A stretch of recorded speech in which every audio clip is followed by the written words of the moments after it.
काल झालेली अतिवृष्टी म्हणजे 17 ऑगस्ट 2025 रोजी झालेली ढगफुटीच म्हणावी लागेल, कारण 16 ऑगस्ट रोजी या समोरील दिसणाऱ्या झाडापर्यंत कुठल्याही पद्धतीचं पाणी नव्हतं आणि एका दिवसामध्ये या समोरील झाडापासून ह्या एवढा मोठा विस्तीर्ण असा पाण्याचा तुम्ही पाहत असलेले हे दृश्य, पाण्याने भरलेले पूर्ण शेतीचे नुकसान झाले। त्याचबरोबर शेतीबरोबरच झालेल्या जवळपास 5 गावामध्ये पाणी शिरलेले आहे। त्यामध्ये रावणगाव, हसनाळ, भेंडेगाव, बिंगोली, त्याचबरोबर कोरनूळ या गावामध्ये पाणी शिरलेले आहे। जवळपास या गावातील बऱ्याच लोकांचं नुकसान झालेले आहे, जीवितहानी आणि त्याचबरोबर जे काही तेथील जनावरे आहेत आणि शेती पिकाच्या बरोबरच घरांचेही मोठी नुकसान झालेले आहे। याचबरोबर विस्तीर्ण असा प्रकल्प, हा मोठा मराठवाड्यातील 1 नंबरचा प्रकल्प समजला जाणारा हा प्रकल्प अतिशय जवळपास 40 वर्षांच्या कालावधीपासून हा प्रलंबित होता आणि 30% पाणी यामध्ये साठवण्याचं राज्य शासनाचा हा प्रकल्प यावर्षी 30% पाणी साठवण्याचं त्यांचं कार्य चालवलेले आहे। अतिशय मोठा हा प्रकल्प, जवळपास या प्रकल्पाला साधारणली 14 दरवाजे आहेत। त्यामधील 4 दरवाजे पूर्णपणे उघडे केलेले आहेत। त्यातील जवळपास 10 दरवाजे हे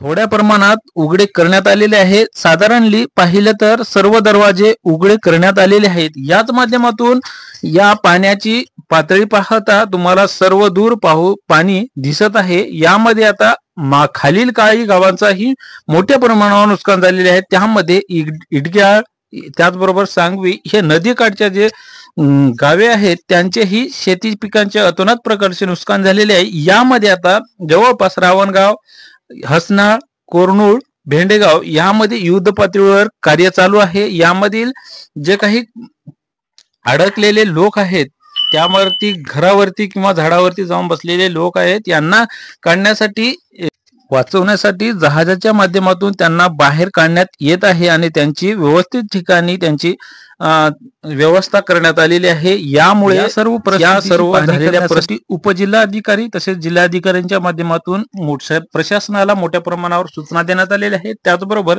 प्रशासन, पोलीस प्रशासन, त्याचबरोबर रक्षक, जलसुरक्षा रक्षक, त्याचबरोबर जीवरक्षक हे सर्व युद्ध पातळीवर कार्य चालू आहे आणि जेही व्यवस्थित ठिकाणी आपले जीव वाचवून थांबलेले आहे, झाडावरती किंवा घरावरती ज्याही ठिकाणी त्यांना योग्य वाटेल अशा ठिकाणी जाऊन बसलेले आहे, जीव वाचवलेला आहे, अशांना त्या जहाजाच्या माध्यमातून जीवरक्षक व सुरक्षा रक्षक यांच्या माध्यमातून त्यांना व्यवस्थित ठिकाणी येऊन पोहोचवण्यात येत आहे आणि त्यांची काळजी घेत आहेत। याचबरोबर ही झालेली नुकसानीची पाहणी करण्यासाठी उपजिल्हाधिकारी यांनी सर्व प्रशासनाला, तेथील जे काही तलाठी व ग्रामसेवक, तहसीलदार यांना सर्वांना सूचना दिलेल्या आहेत आणि येत्या झालेल्या नुकसानीची पाहणी करण्यासाठी, पंचनामे करण्यासाठी त्यांना आदेश देण्यात आलेले आहेत। आणि खालील झालेल्या परिस्थितीची, निर्माण झालेली परिस्थिती म्हणजे नदीकाठच्या गावांची परिस्थिती ही आहे, इडग्याची पुलांची परिस्थिती आहे आणि ही दुतडी भरून वाहणारी नदी ही खालील गावाला सुद्धा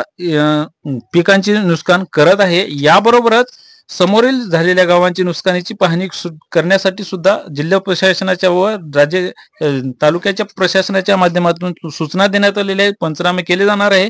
लवकरात लवकर यांचे पंचनामे करून यांना नुकसानीची भरपाई द्यावी अशी विनंती जिल्हाधिकारी, त्याचबरोबर तहसीलदार, तलाठी, ग्रामसेवक यांच्या माध्यमातून ज्याही पद्धतीने त्यांना हवे असेल त्या पद्धतीने पंचनामे लवकरात लवकर पूर्ण करून यांना नुकसानीची भरपाई मिळवून द्यावी हीच अपेक्षा।